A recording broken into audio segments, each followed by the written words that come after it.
Welcome to Couple Reddit. If you love dramatic love stories, shocking twists, and real relationship confessions, make sure to subscribe so you won't miss our newest videos every day.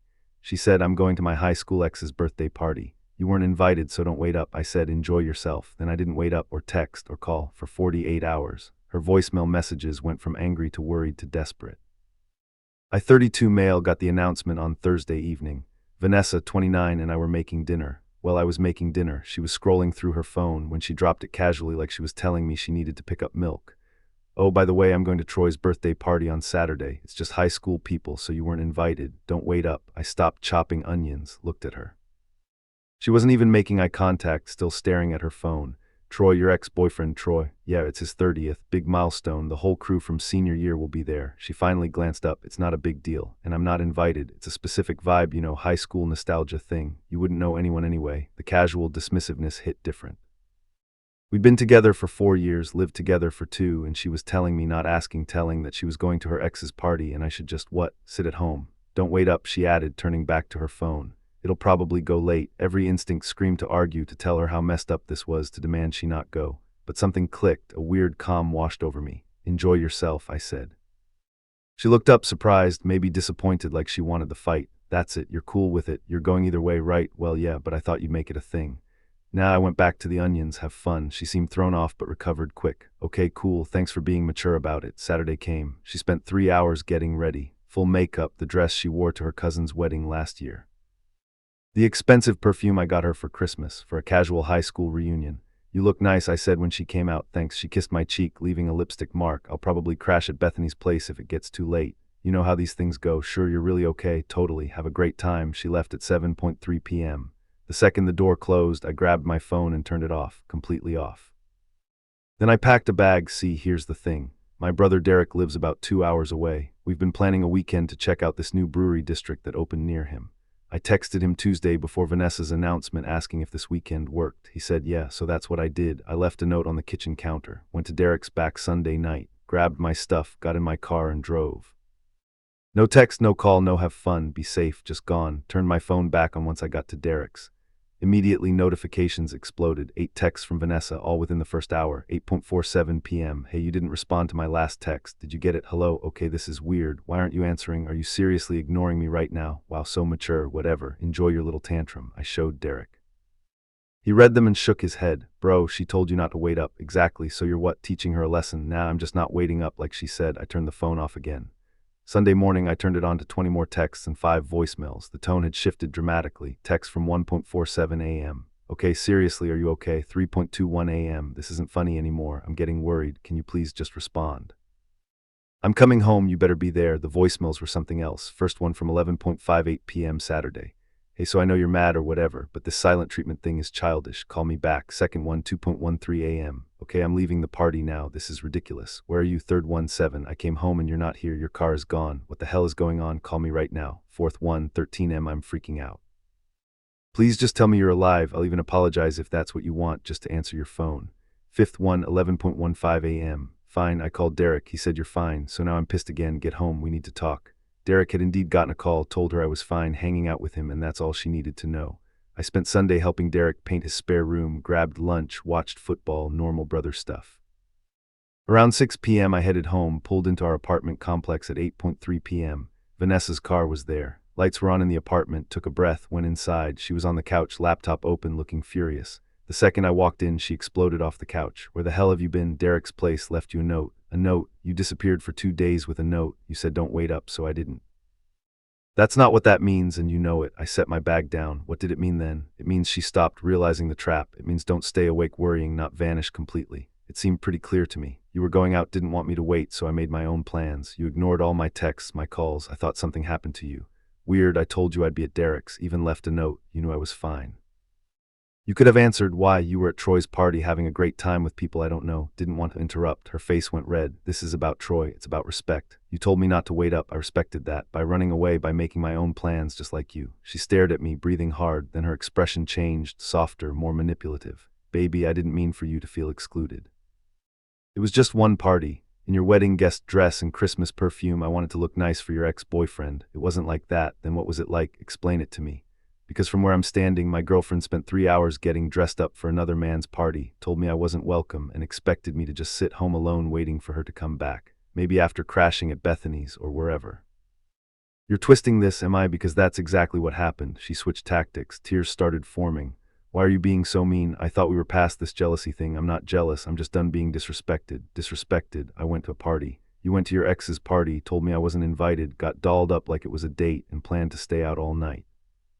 Then got mad when I didn't sit home waiting like a puppy. That's not fair. Neither is what you did, but here we are. She wiped her eyes, mascara smudging. So what, you're breaking up with me over a party? I don't know yet. I need to think. Think about what? About whether I want to be with someone who thinks this behavior is acceptable. Her tears stopped, just like that. Cold anger replaced them. You're being ridiculous.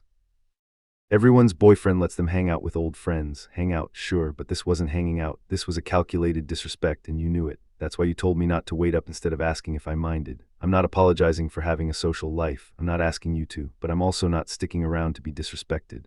I grabbed my bag and walked into the bedroom, started pulling out my work clothes for tomorrow. She followed me. Where are you going? To bed. I have work in the morning. We're not done talking. Yeah, we are for tonight anyway. You can't just ignore me. The irony was rich. I can actually. You want me to wait around for when you decide to give me attention? Nah, I'm good. I shut the bedroom door, locked it. First time I'd ever locked her out of our own bedroom. She pounded on it for maybe 5 minutes, then silence. Update 1. The week after the party was tense. Vanessa tried everything. Tears, anger, guilt, trips, promises it wouldn't happen again. I stayed cordial but distant. Went to work, came home, existed in our apartment like a roommate. Thursday night, 1 week after the initial announcement, she tried a new approach. I talked to Bethany about everything. I was reading on the couch, didn't look up. Okay, she thinks you're being controlling. She's entitled to that opinion. She said if my boyfriend did what you did, she'd leave him. Good thing she's not in this relationship then. Vanessa sat down next to me. I don't understand why you're still mad. It's been a week. I'm not mad. Then what are you? I closed my book, looked at her. Evaluating what? Whether this relationship is worth continuing. She recoiled like I'd slapped her over one party. It's not about the party, it's about the disrespect, the entitlement, the expectation that I'd just take it. I didn't cheat, I didn't do anything wrong.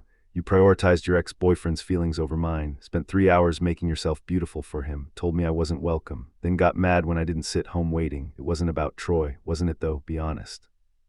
If it was any other friend's party, would you have tried so hard to look perfect? She hesitated. Fatal mistake, that's what I thought. Okay, fine, maybe I wanted to look good, so what? I used to date him. I wanted to show him doing well, that's normal. At your current boyfriend's expense, that's the part that's not normal. You're making this into something it's not, then help me understand.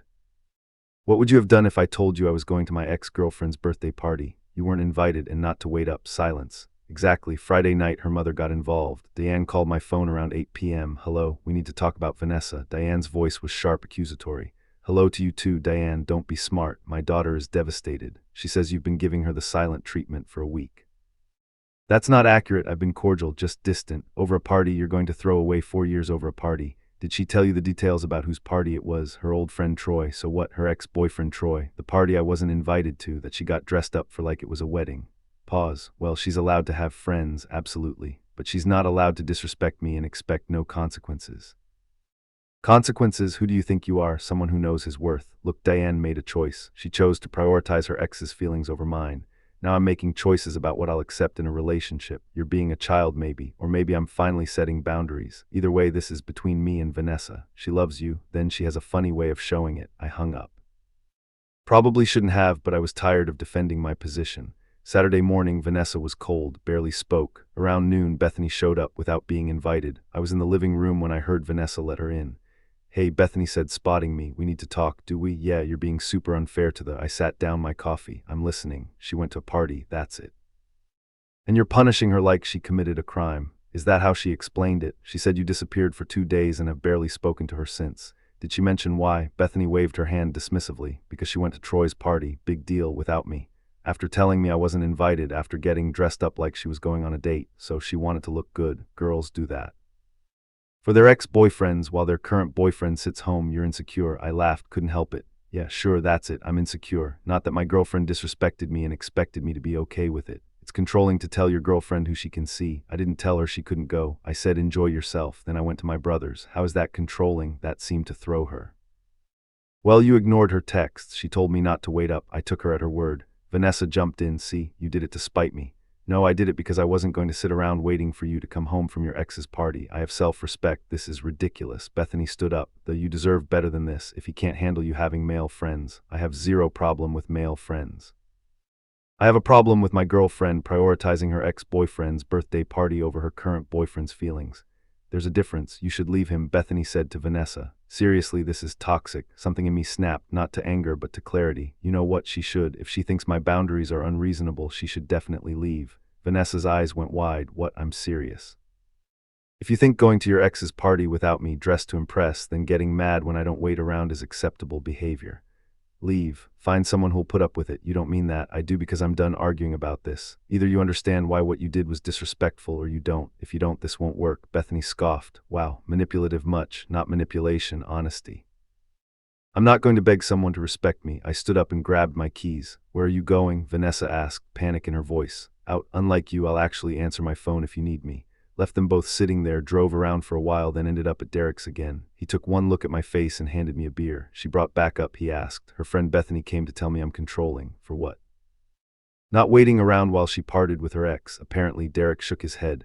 Man, if my girlfriend pulled that, I'd be gone. You've been more patient than I would have been, trying to give her a chance to see it from my side. Is she not even close? She's doubling down, getting her mom and friends involved to pressure me. So what are you gonna do? I took a long drink. Honestly, I think I'm done. Just haven't fully admitted it to myself yet. Sunday night, I went back to the apartment. Vanessa was waiting, eyes red from crying. We need to talk, she said. Okay, I'm sorry for the party.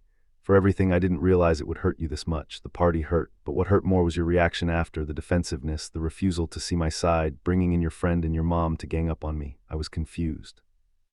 I didn't understand why you were so upset, because you didn't want to understand. You wanted to be right. That's not fair, isn't it? I explained multiple times why it bothered me. You dismissed every single concern. She wiped her eyes. So what do we do? I don't know. I need more time. How much time? As much as I need. That's not an answer. It's the only one I have right now. Update 2. 2 weeks after the party, things came to a head. I've been sleeping in the spare room. Vanessa hated it, kept asking when I'd get over this, but I stayed firm. Tuesday evening, I came home from work to find Vanessa, Bethany, and another friend named Christy all sitting in the living room. An intervention. Seriously, I said. We're worried about you, Christy said. This isn't healthy. I dropped my bag. What isn't healthy? This punishment you're putting Vanessa through. She made one mistake. Going to her ex's party isn't the mistake. The disrespect is, and there's been no apology that actually addresses that. Vanessa jumped in. I said I was sorry. You said you're sorry. I'm upset. That's different than being sorry for what you did. What's the difference? She was getting loud. One takes responsibility. The other blames me for my reaction. Bethany rolled her eyes. This is semantics. No, it's communication, and it matters. Christy tried a softer approach. Look, we get that you're hurt, but at some point you have to decide to forgive and move forward. Or I decide this isn't something I can move forward from. All three women stared at me. Are you saying you want to break up? Vanessa's voice cracked. I'm saying I don't know if I can be with someone who fundamentally doesn't see the problem with what happened. I see it now. I get it. I shouldn't have gone. But do you understand why you shouldn't have? Or are you just saying what you think I want to hear? Silence. Then Vanessa exploded. I'm so sick of this. You're holding this over my head. Yes, I went to a party. Yes, it was Troy's, but I didn't cheat. I didn't do anything. And you're acting like I betrayed you. You did betray me. Not physically, but you showed me where I rank, below your ex-boyfriend, below looking good for people from high school, below basic respect. That's not true. Then why did you spend 3 hours getting ready? Why did you specifically uninvite me? Why did you plan to stay out all night? I told you it was a nostalgia thing. And nostalgia for what? Your relationship with Troy. Her face flushed. No, for high school, for being young. While looking smoking hot for your ex. Come on, Vanessa, I'm not stupid. Bethany stood up. Okay, this is going nowhere. V, maybe he's right. Maybe you should leave. This is toxic. Something in Vanessa's expression changed like a light switch. The tears stopped. Cold calculation replaced them. You know what? Fine, I'll leave, but I'm taking half of everything. I blinked. What? We've lived together 2 years. I have rights. Half the furniture, half the security deposit. The apartment's in my name. I paid the security deposit, and I bought most of the furniture. I contributed. Did you? Or did you just live here? Her face went red. I pay rent. You pay me $400 a month. Rent's $1,800. I cover utilities, internet, everything else. That's not fair. I make less than you, which I've never had a problem with. But now you're trying to act like you're entitled to half. Christy interjected. She gave up 2 years for you. That has to count for something. 2 years she spent living in a nice apartment for cheap while I covered most expenses. I think that counts for something too. Vanessa's eyes narrowed. You're really gonna be like this? Like what? Factual, petty. I'm not being petty. I'm protecting myself. You've made it clear where we stand. I'm just responding accordingly. She grabbed her phone. I'm calling my mom. She'll tell you. Tell me what? That I should give you money and furniture because you went to your ex's party and I got upset. Stop twisting things. I'm not twisting anything. You're upset. I'm not rolling over. That's different. Bethany grabbed Vanessa's arm. Come on, let's go. He's not worth this. They started to leave, but Vanessa turned back. I'll be back for my stuff with witnesses. That's fine. Take what's yours, I'll have a list ready. After they left, I sat down and actually made a list. Turned out Vanessa owned very little. Some clothes, some books, a desk I'd given her for Christmas 2 years ago. Maybe $800 worth of stuff total. Everything else I bought before she moved in or purchased during our relationship with my money. Wednesday, she came back with Diane and Bethany. I had the list ready. Diane immediately started. This is ridiculous. She's lived here 2 years and I'm giving her everything that's hers. I handed over the list. Diane scanned it. A desk, some books. That's it. That's what she owns. What about the couch, the TV? I bought those 3 years ago before she moved in. You're being speedful. I'm being accurate. She's welcome to anything she actually purchased, but she doesn't get to claim my stuff because we broke up. Vanessa was crying again. I can't believe you're doing this. Doing what? Protecting my belongings. You just threatened to take half of everything because I deserve something. You got 2 years of subsidized rent in a nice apartment. That's worth about $28,000 in rent difference alone. I think that's something. Diane's mouth opened and closed. She hadn't done that math, so you kept track. Vanessa spat. Kept a running tab of what I owe you. No, but I'm not pretending you contributed equally when you didn't. Bethany grabbed a box. Whatever, let's just get your stuff and go. It took them about an hour to pack up Vanessa's belongings. Not much to take. Near the end, Diane pulled me aside. You're going to regret this. She really loved you. Then she had a funny way of showing it. Everyone makes mistakes, and everyone deals with consequences. She made a choice, so did I. They left. The apartment felt bigger, emptier, but not in a bad way. More like someone had removed a weight I didn't know I was carrying. Thursday, Vanessa texted from a new number. I'm staying with my mom. We need to figure out the security deposit. I replied, you weren't on the lease. No claim to the deposit. I lived there. As my guest, not a tenant. This is theft. It's property law. Check with the lawyer if you want. She did. Friday afternoon. I got a letter from a lawyer, budget firm, terrible formatting, demanded $2,100, half the security deposit plus emotional damages.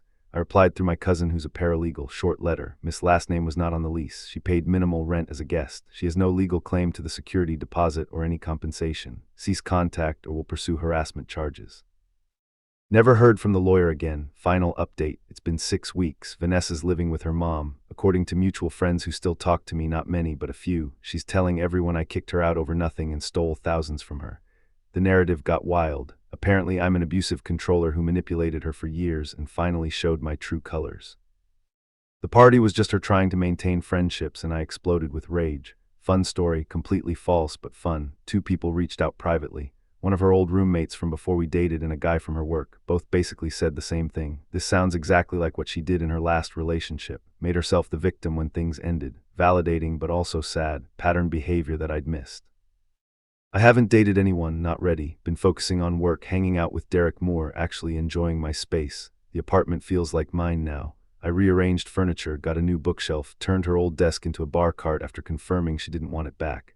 Bethany tried to add me on social media last week, blocked immediately. Diane sent me a long email about forgiveness and Christian values, deleted without reading past the first paragraph. Vanessa's last text from 3 weeks ago, I hope you're happy. You ruined my life. I didn't respond. But honestly, I am happy, happier than I was. Turns out self-respect feels better than a relationship built on me accepting disrespect. The whole thing taught me something important. When someone shows you who they are, believe them.